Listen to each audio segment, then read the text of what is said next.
देखें, एक और तजुर्बा ये कि हवा गर्म करने पर फैलती है।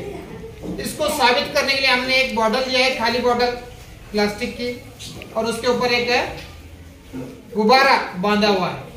अब देखते हैं कि गर्म ये जो पानी है गर्म है, गर्म पानी में डालने के बाद क्या होता है।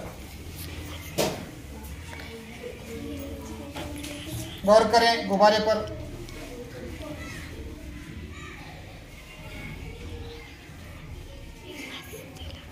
क्या हो रहा है? फूल रहा है।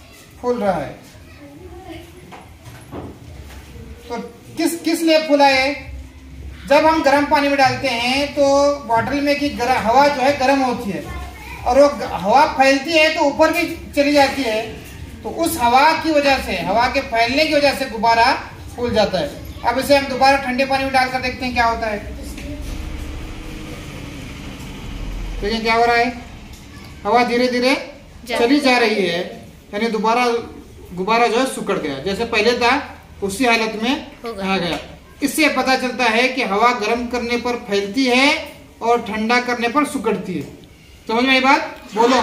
हवा गर्म करने पर फैलती है और ठंडा करने पर सिकुड़ती है।